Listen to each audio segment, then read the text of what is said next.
Good afternoon students. क्या हाल चाल है बेटे? बढ़िया? ठीक हो सब? कुशल मंगल? ठीक है। तो चलिए बेटे, आज हम लोग स्टार्ट करते हैं अपना चैप्टर नंबर 3, अकाउंटिंग प्रिंसिपल्स। बहुत ही इंटरेस्टिंग चैप्टर है। अगर आप इसे ध्यान से पढ़ोगे तो इसका यूज़ बहुत ज़्यादा है। ठीक है, क्लियर है? बहुत ज़्यादा इसका एप्लीकेशंस आने वाला है। ठीक है, ऐसे में आप थ्योरी पढ़ोगे तो लगेगा जैसे कि आप थ्योरी पढ़ रहे हो, क्या बोल रहा है, कब यूज़ होगा, ऐसे बहुत से मन में सवाल आएंगे। बट बहुत हद तक अभी आपको समझ में आ जाएगा कि इसका इम्पोर्टेंस कितना है हमारे अकाउंटिंग में।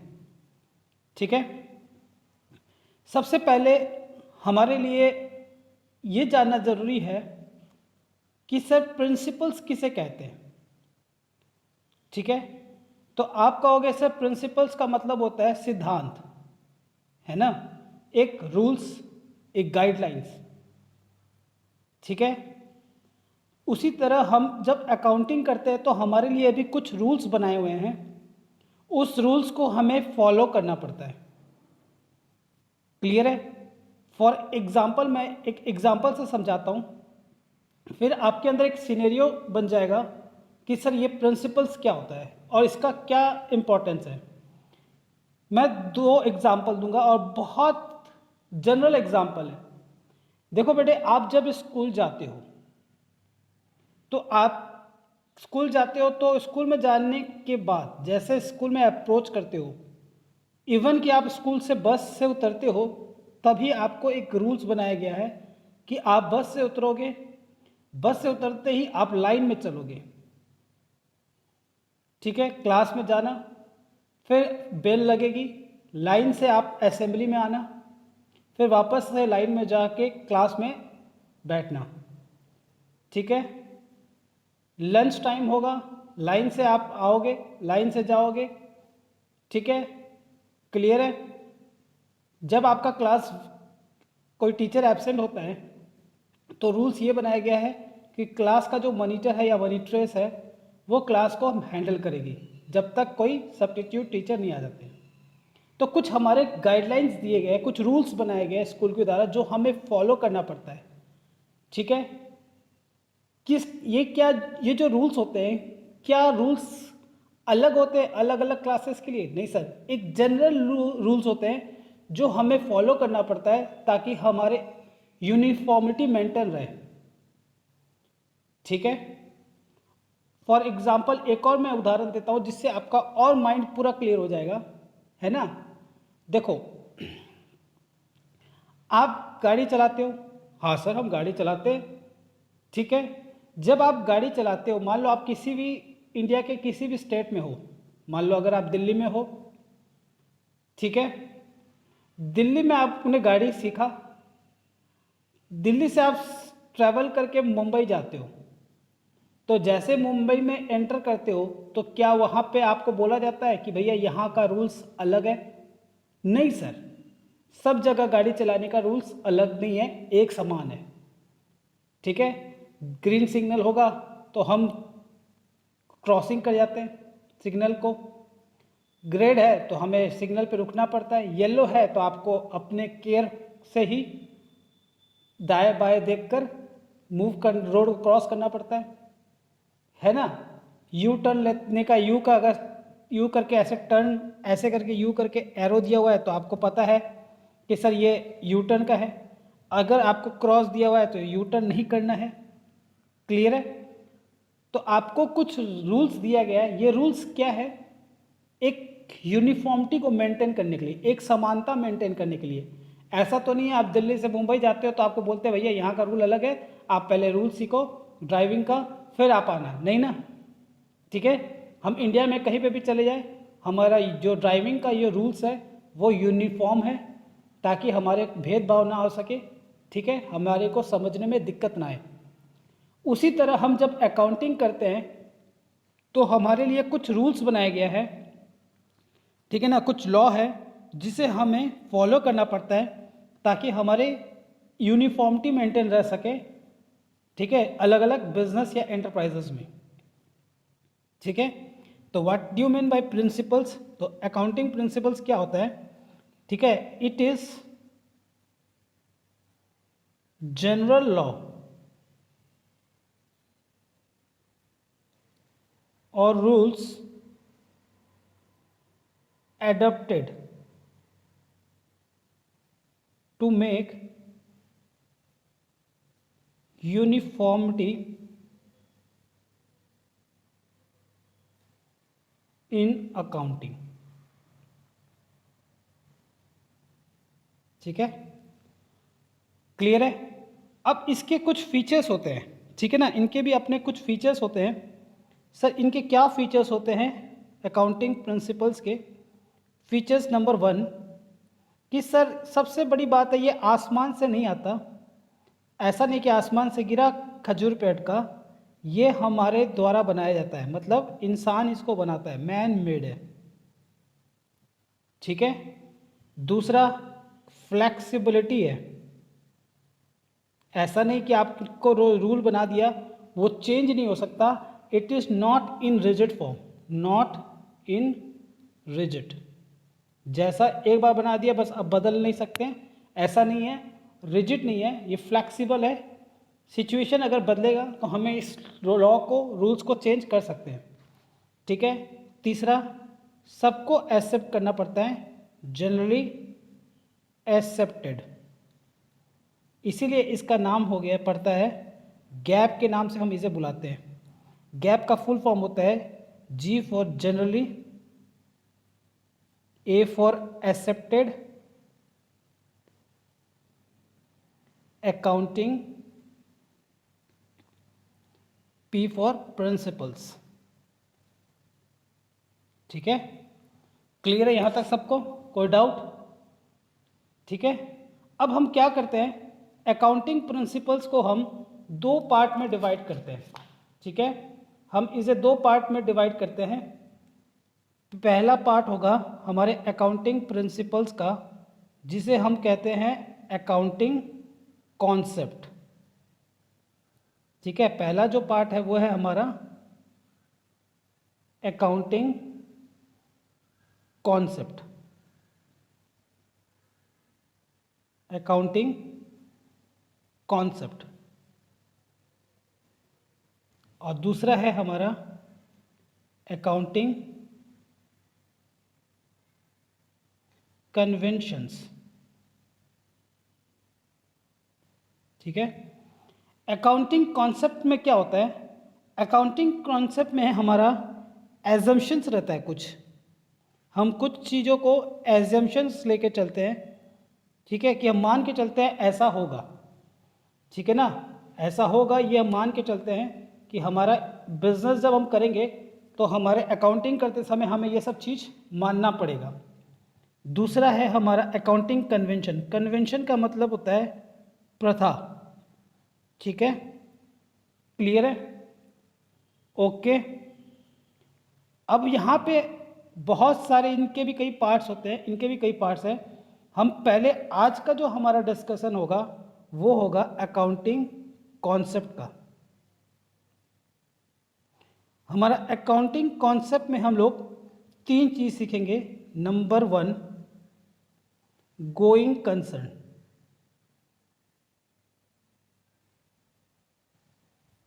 Number 2 consistency, and number 3 accrual assumption. ठीक है, क्लियर है सबको?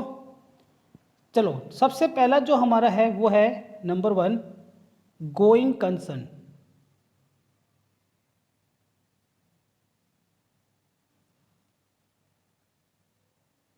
ठीक है, गोइंग कंसर्न क्या कहता है, पहले इसके बारे में हम लिखते हैं, फिर हम समझने का काम चालू करेंगे। ठीक है ना, लिखो according to this assumptions,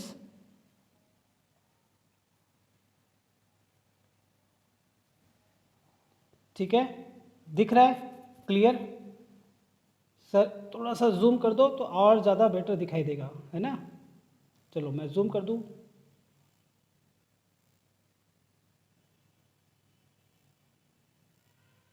ठीक है, अब क्लियर है sir? According to this assumption,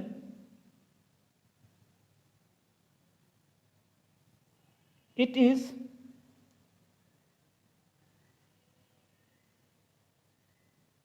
assume that business shall continue to exist, ठीक है, continue to exist for a long period in the future, ठीक है, it is assumed that the enterprises has neither the intention nor the necessity to dissolve the business operation, ठीक है, clear है? अब इसका मतलब समझो क्या है, लिख ले सर, पहले हम थोड़ा सा टाइम दो, ठीक है बेटा, आप लिख लो, कोई जल्दी नहीं है, ठीक है, लिख लिया? अब ध्यान से सुनना, देखो गोइंग कंसर्न क्या है, ये हमारा एक एजम्पशन है। जब हम बिजनेस स्टार्ट करेंगे तो ये हमारा एजम्पशन रहेगा बेटे, ठीक है ना, ये हम मान के चलेंगे कि जो हमारा बिजनेस है वो चलता रहेगा चलता रहेगा चलता रहेगा चलता रहेगा असीमित काल तक, ठीक है। ऐसा नहीं कि आज आप बिजनेस चालू कर रहे हो और आप ये सोचोगे कि कल को हमारा बिजनेस बंद हो जाएगा तो क्या होगा, हम बर्बाद हो जाएंगे तो क्या होगा, हमारा बिजनेस चलेगा कि नहीं चलेगा, हम थोड़ा देखते हैं, इंतज़ार करते हैं, 3-4 साल 5 साल तक वेट करते हैं, देखते हैं बिजनेस चलता है कि नहीं। ऐसा नहीं, आप क्या करोगे, आपका ये एजम्पशन रहेगा कि आपका बिजनेस चलता रहेगा असीमित काल तक और आप अकाउंटिंग करना चालू कर दोगे, ठीक है, ये आपका एजम्पशन रहेगा, ठीक है। हाँ, एक्सेप्शन है कि कई बार क्या होता है, हम कोई बिजनेस चालू करते हैं, वेंचर बिजनेस है ना, 3-4 साल के लिए, फिर हमारा इंटेंशन होता है कि हम 3-4 साल बाद हमारा ऑब्जेक्टिव जैसे पूरा होगा हम बंद कर देंगे, तो उस केस में ये एक्सेप्शन है, तब हम ये गोइंग कंसर्न नहीं लगेगा। गोइंग कंसर्न कब लगेगा, जब आपका कोई वेंचर बिजनेस नहीं है और आप बिजनेस लंबे समय तक करना चाहते हो, तो आपका ये एजम्पशन रहेगा कि आपका बिजनेस जो है वो चलता रहेगा, आप कब तक, असीमित काल तक, और आप क्या करोगे, अकाउंटिंग जो होगा वो आप शुरू से करना चालू करोगे। क्लियर है? ओके, समझ में आ गया? आपका कोई इंटेंशन नहीं होगा कि आप बिजनेस को बंद करोगे, आपका बिजनेस का ऑपरेशन क्या हो जाएगा, कर्टेन हो जाएगा, ऐसा कुछ नहीं, ठीक है ना। एक सिंपल सा प्रिंसिपल है, तो आपका एजम्पशन क्या है कि आपका बिजनेस चलता रहेगा और आप अकाउंटिंग करते रहोगे फर्स्ट डे से, ठीक है, क्लियर है। फॉर एग्जाम्पल, मैं एक एग्जाम्पल लेता हूं, ठीक है, ध्यान से समझना। मैंने कोई बिल्डिंग खरीदी और उस बिल्डिंग की कीमत है 5 लाख रुपए।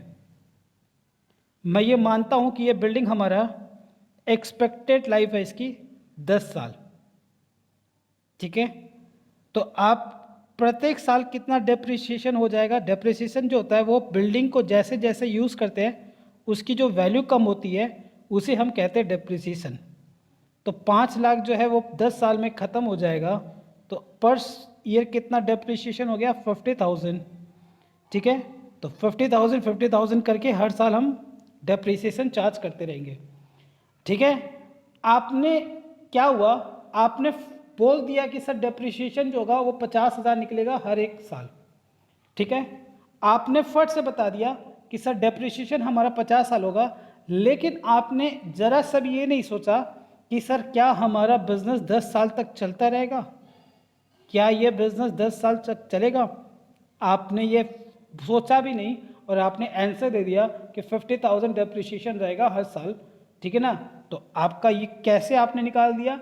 आपने मन में सोच लिया कि हमारा बिजनेस 10 साल तक तो चलेगा ही चलेगा, ये हमारा एजम्पशन है। अब समझ में आया? क्लियर है? Okay, done. किसी को कोई डाउट है ना? आपने तो क्या किया, आपने तो फट से बोल दिया कि सर 50,000 डेप्रिसिएशन, हमारा बिजनेस, हमारा बिल्डिंग 10 साल तक है। आपने ये फटाक से बोल दिया कि 50,000 डेप्रिसिएशन लगेगा, लेकिन आपने ये नहीं सोचा कि आपका ये बिजनेस क्या 10 साल तक चलेगा। आपने ये फटाक से मान लिया कि आपका बिजनेस 10 साल तक चलता रहेगा। ठीक है, तो आपका ये एजम्पशन था, तो यही एजम्पशन हमारा था कि हमारा बिजनेस जो है चलता रहेगा चलता रहेगा चलता रहेगा, कब तक? असीमित काल तक। ठीक है, ओके, ठीक है। नेक्स्ट है हमारा बी, कंसिस्टेंसी, मतलब नंबर 2 कंसिस्टेंसी। कंसिस्टेंसी, ठीक है, लिखे साथ साथ लिखो, लिखो according to this assumption,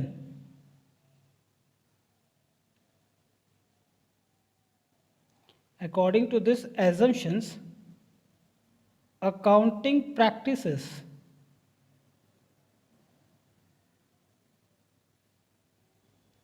once selected and adopted should be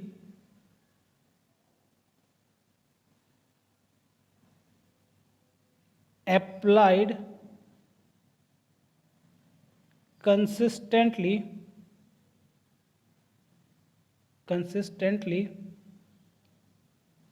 year after year। ठीक है, okay. when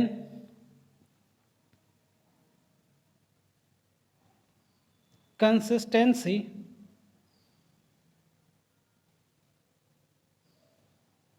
is followed from year to year,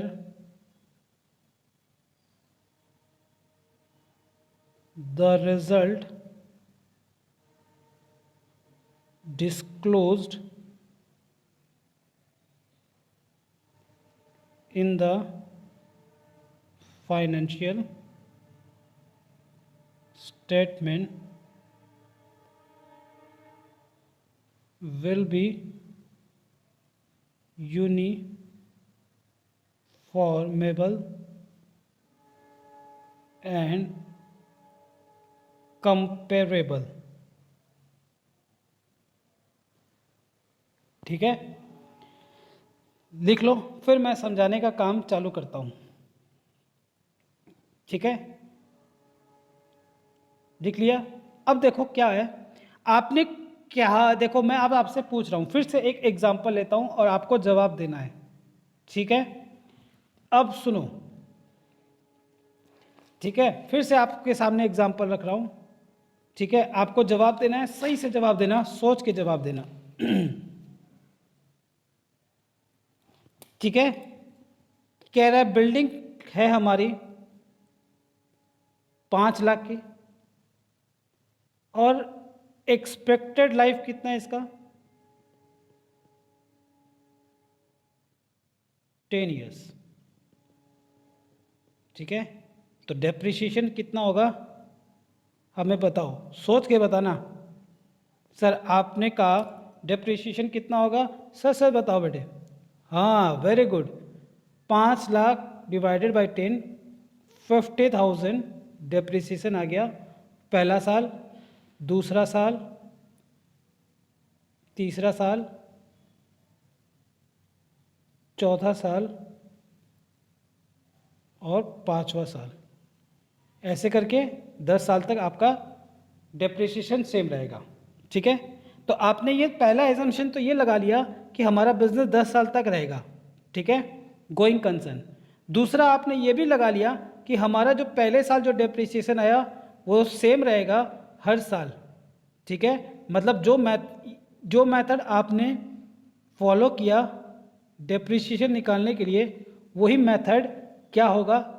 consistent रहेगा हर साल। ये आपने इस बात को आपने मान लिया। ठीक है, ये एक मेथड होता है जहाँ अमाउंट जो होगा डेप्रिसिएशन का सेम होगा हर साल, उसको हम लोग कहते हैं स्ट्रेट लाइन मेथड। शॉर्ट में बोलते हैं SLM, स्ट्रेट लाइन मेथड। आगे डेप्रिसिएशन बोल के एक चैप्टर है, वहाँ आपको समझ में आ जाएगा, बट आपको यहाँ पे ही समझ में आ गया कि हम इस तरह से डेप्रिसिएशन निकाल सकते हैं।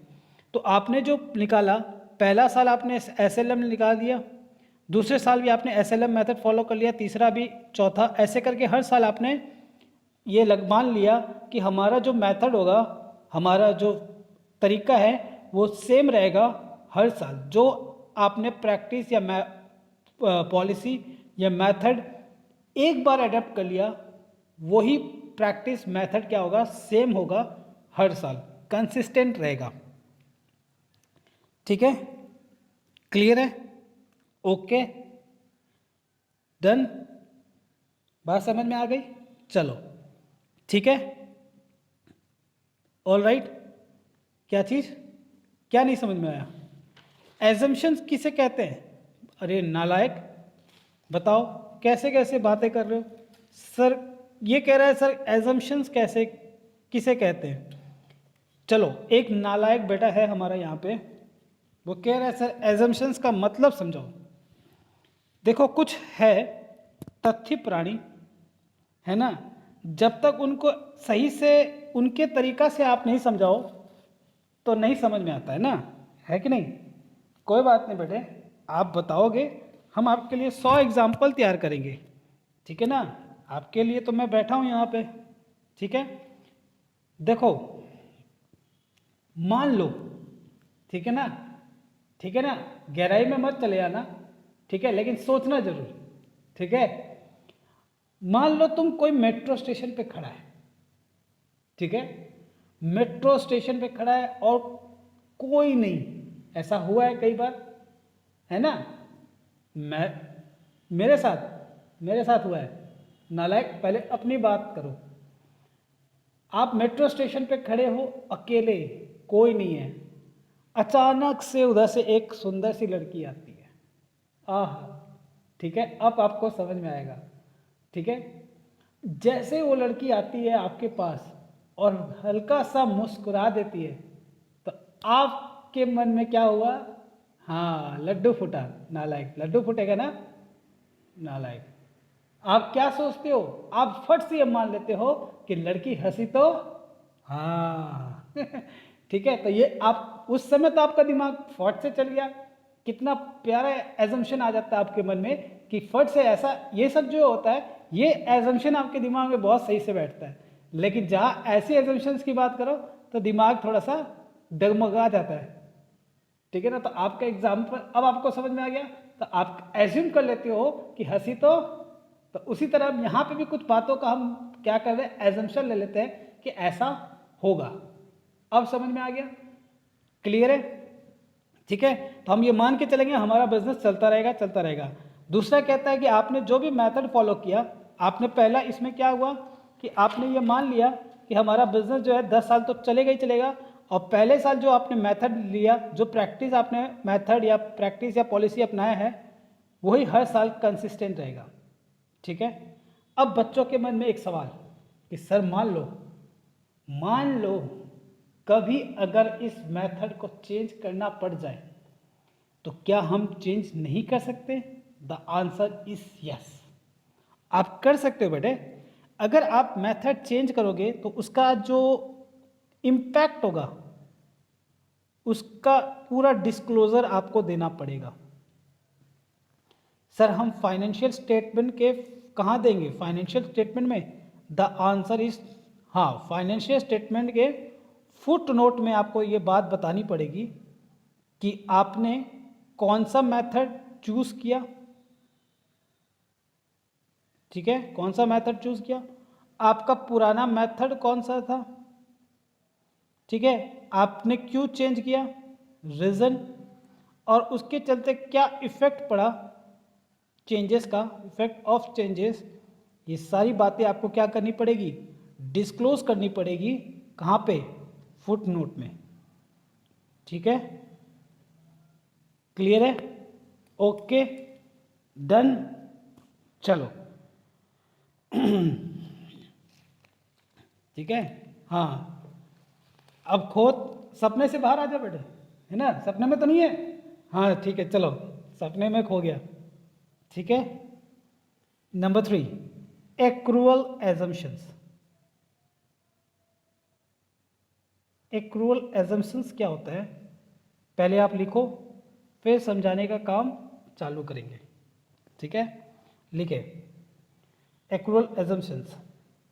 ठीक है, मैं थोड़ा सा स्पेस बना लेता हूँ, है ना, ताकि आपको पूरा दिखाई दे स्क्रीन पे पेज। ठीक है, लिखे according to this assumption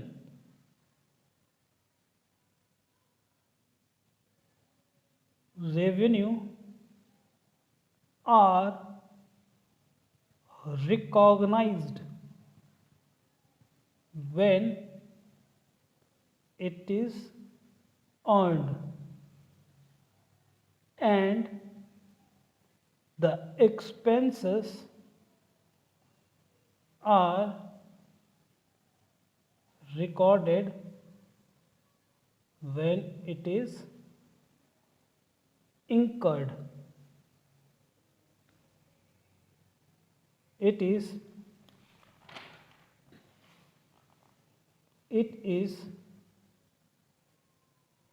immaterial whether cash is received or paid or not. ठीक है, लिख लो, फिर समझाने का काम चालू करते हैं। लिख लिया? अब सुनो, देखो हमारा दो तरह से हमारा बेसिस ऑफ अकाउंटिंग होता है। ठीक है, एक होता है सर जो सिर्फ कैश में डील रखते हैं, है ना, वो कहते हैं कि भैया हम अकाउंटिंग तभी करेंगे, हम record, accounting means what, recording करना, वो तभी रिकॉर्डिंग करेंगे। ठीक है ना, टेप रिकॉर्डिंग नहीं, गाने का रिकॉर्डिंग नहीं, लिखना किसी भी ट्रांजेक्शन को, है ना, जर्नल करना। तो वो कहते हैं हम तभी हम रिकॉर्ड करेंगे अगर हमारे पास ट्रांजेक्शन्स कैश में डील हुआ है तो।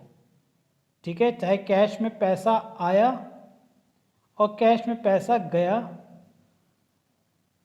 तो हम रिकॉर्ड करेंगे। पैसा कैश में आया और कैश में पैसा गया तो हम उसको क्या करेंगे, रिकॉर्ड करेंगे।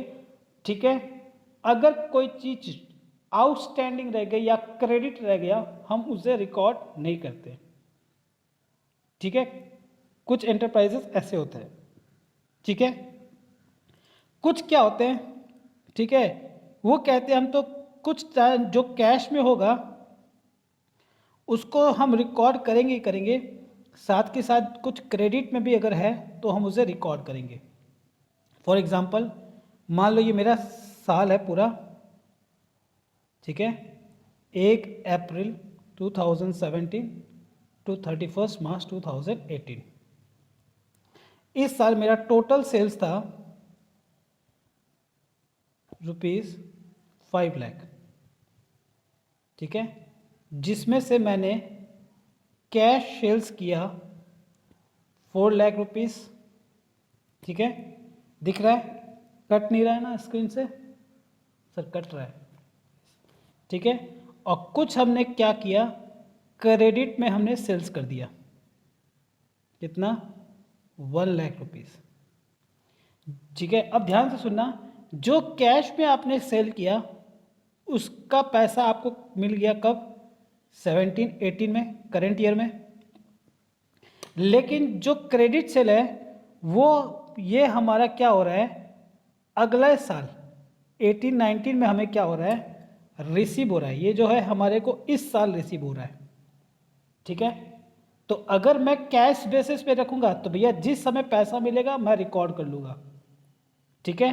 लेकिन अगर मैं एक्रूअल एजम्पशन लगाता हूँ, अगर मैं एक्रूअल बेसिस फॉलो करता हूँ, तो एक्रूअल बेसिस कहता है कि आप कैश में रिसीव और पे कर रहे हो तो भी रिकॉर्ड करो, अगर आपका क्रेडिट में हुआ है तो भी आप रिकॉर्ड कर लो, ठीक है। आपकी कमाई इस साल हो गई।